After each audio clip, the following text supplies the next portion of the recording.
Sa mundo na laging nagmamadali, minsan kailangan mo lang huminto. Dito sa probinsya, walang ingay, walang pressure, simpleng buhay, pero punong-puno ng kapayapaan. Samahan niyo ako balikan natin yung buhay na hindi minamadali. Hindi lahat ng maganda, maingay. Minsan, nasa katahimikan mo na makikita yung tunay na saya. Ganito ang buhay sa probinsya. Simple pero totoo.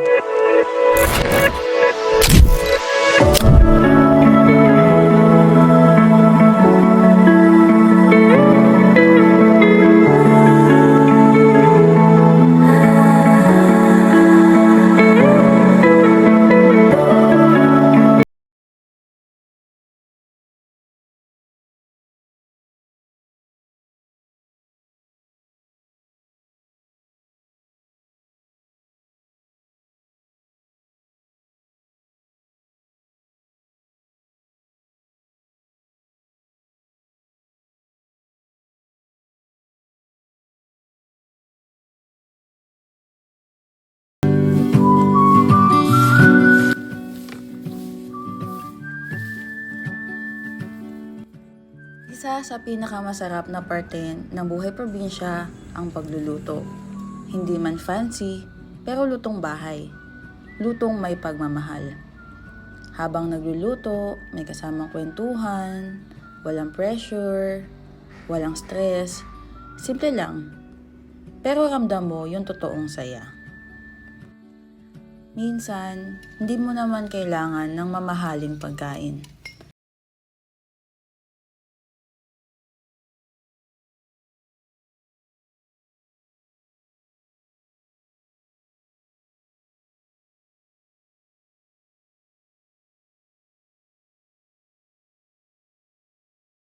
Dati, simple, payapa, at kontento. At siguro, hindi naman masamang bumalik paminsan-minsan.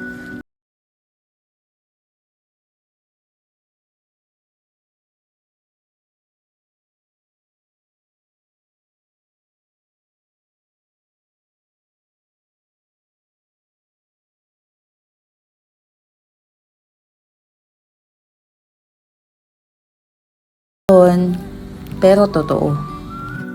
Minsan, akala natin kailangan natin ng marami para maging masaya. Pero dito sa probinsya, simple lang pala ang sagot. Tahimik na paligid, simpleng pagkain, at pusong marunong makontento. Habang nagluluto at nagigisa, ramdam mo yung katahimikan sa paligid. Walang busina,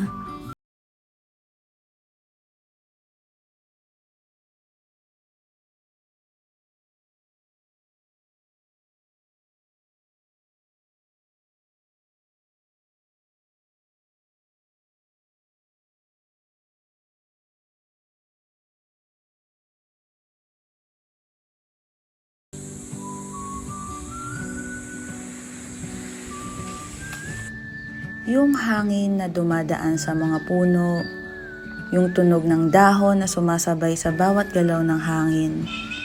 Hindi mo kailangan ng mamahaling bagay para sumaya. Kasi dito, sapat na yung simpleng paligid. Ganito naman talaga kami dati. Simpleng buhay, pero punong-puno ng saya. Sa mundo na laging nagmamadali, minsan, kailangan lang nating huminto, huminga, at bumalik sa simple. Ganito ang buhay sa probinsya. Tahimik, mahangin, at puno ng kapayapaan. Malayo sa ingay ng syudad, malayo sa gulo.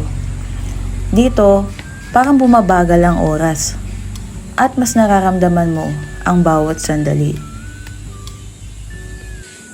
Noon, iba ang buhay.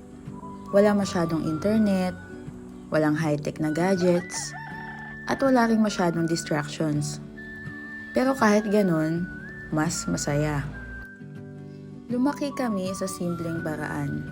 Yung tipong pagising mo, diretso sa labas agad, maglalaro sa kalsada, tatakbo sa gitna ng palayan, at uuwi lang kapag tinawag na para kumain.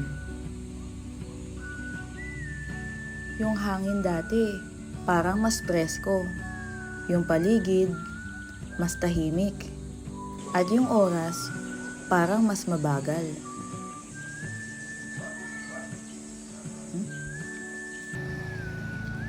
Dati wala kami masyadong hawak na cellphone. Kung may cellphone man, mga 3310 lang. Walang social media, kundi totoong usapan, totoong tawanan, at totoong samahan. Sa probinsya, mas madalas kaming magkakasama bilang pamilya. Sabay-sabay kumain, sabay-sabay magkwentuhan. Kahit simpleng ulam lang, mas masarap. Kasi kasama mo sila. Dati kapag hapon, uupo lang kami. Manonood kami ng paglubog ng araw. Tahimik, pero punong-puno ng saya. Ngayon, ang dami na nating gamit. Ang bilis na ng lahat. Pero minsan, parang may kulang. Siguro, yung simpleng saya noon, hindi na nabibili. Kaya minsan, masarap balikan ng probinsya para maalala kung gaano kasimple at kung gaano kasaya ang buhay dati. Hindi man perpekto, pero totoo. Hindi man marangya, pero masaya. Ganito ang buhay namin noon at hanggang ngayon. Simple, pero buo.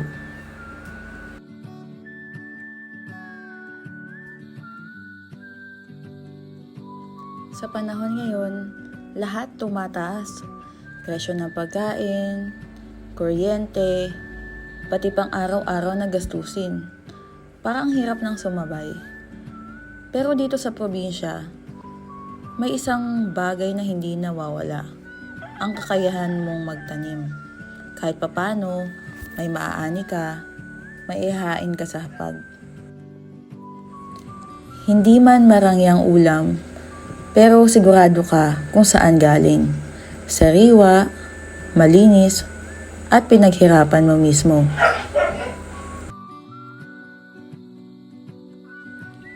Habang ang iba ay abala sa ingay at gastos ng syudad, dito tahimik lang. Simple pero sapat.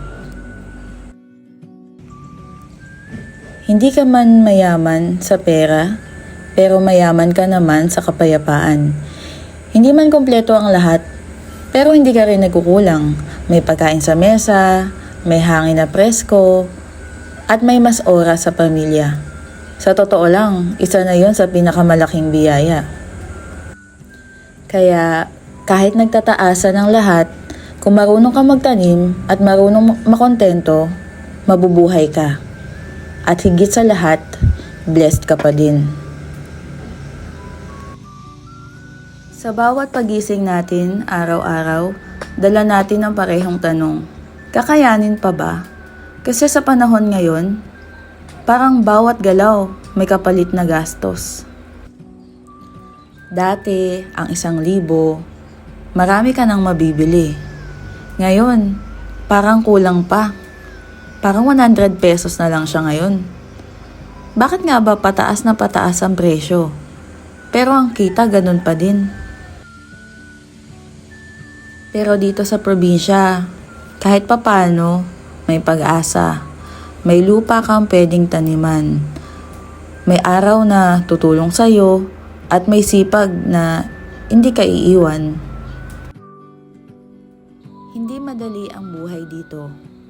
Walang shortcut. Kailangan mong paghirapan. Kailangan mong pagtiisan. Pero bawat patak ng pawis, may katumbas na bunga. Hindi man sagana, pero hindi rin nagugutom. Hindi man marangya, pero buo ang pamilya. At sa gitna ng hirap, may dahilan ka pa rin para ngumiti.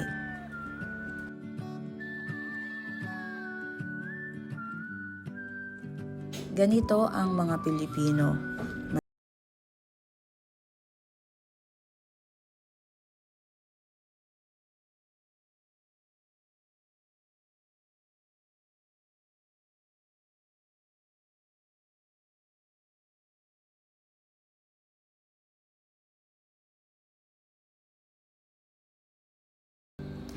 Pero kaya nating piliin kung paano tayo lalaban. Sa simpleng paraan, sa tahimik na buhay, sa probinsya.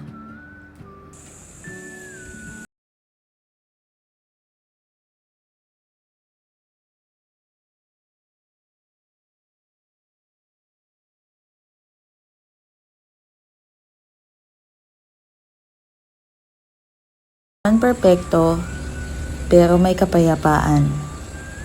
May sapat at higit sa lahat, may pag-asa.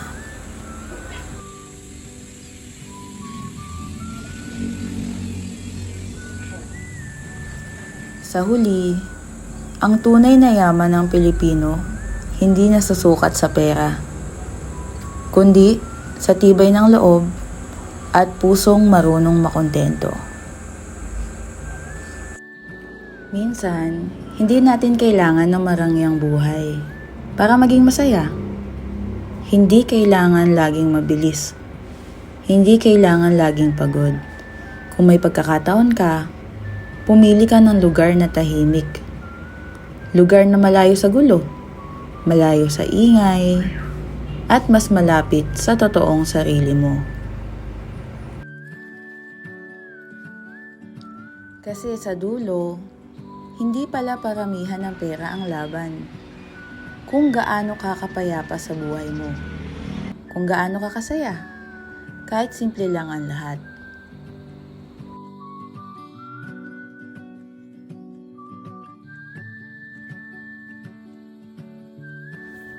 Ganito ang buhay sa probinsya. Simple lang, tahimik, pero buo. At sa gitna ng lahat na nangyayari sa mundo, pipiliin ko pa rin ang kapayapaan. Piliin mong mabuhay, hindi lang para kumita, kundi para maramdaman ang tunay na saya. Kasi minsan, ang simpleng buhay, yun na ang pinakamagandang buhay.